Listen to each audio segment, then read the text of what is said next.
I'm Matt Kugla, and this semester, for the Service Learning Project, I volunteered at the Great Plains Food Bank in Fargo. The Great Plains Food Bank is a volunteer-based organization that receives bulk food products from various suppliers. These bulk foods range from pallets full of juices and cereal all the way to fresh produce. Volunteers then break down the assortments of food in order to send it to individuals as well as various other food banks or food pantries that are in need of more food across the state. The Great Plains Food Bank distributes 14.9 million pounds of food pantry items to North Dakota and western Minnesota annually.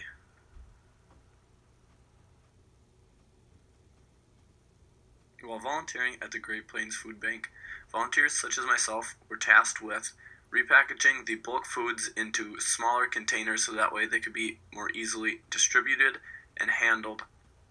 These food products consisted of everything from noodles and pears to potatoes and oranges. We would take the bulk food products and sort through them for any damaged or unwanted produce.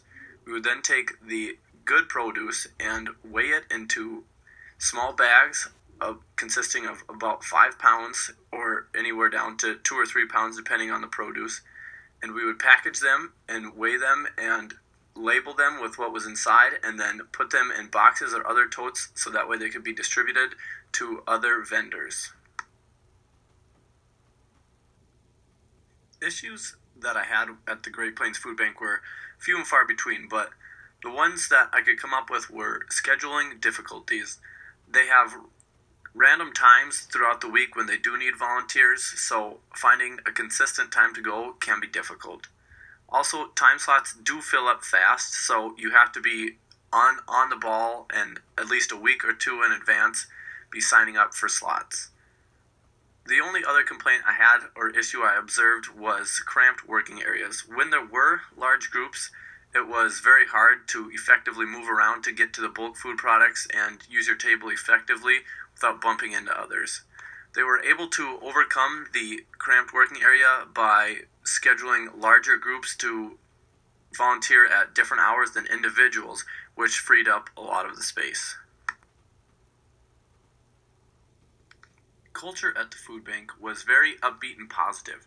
Everybody that was there wanted to be there. People were generally excited to be there and happy to see others that were there to volunteer as well. The staff as well was very excited to see people and were upbeat and positive and would help in any way possible. Volunteering at the Great Plains Food Bank had different communication challenges that I'd noticed as time went on. I was able to overcome these challenges by using different strategies taught throughout the textbook. One such strategy that the book talks about is getting rid of preset perceptions that we had before volunteering. One other strategy that became very crucial and beneficial was effectively reading the body language of others. My time spent volunteering at the Great Plains Food Bank had many different challenges and rewards. Certain challenges that came up a lot or seemed very present to me was giving up time in order to help others. The key part of this is in order to help others. That made it much easier and selfless act in order to stop the day-to-day activities that I might have been doing in order to go and help others that may be in need. This in turn gave one of the greatest rewards, which is the good feeling you get inside of yourself when you have the feeling that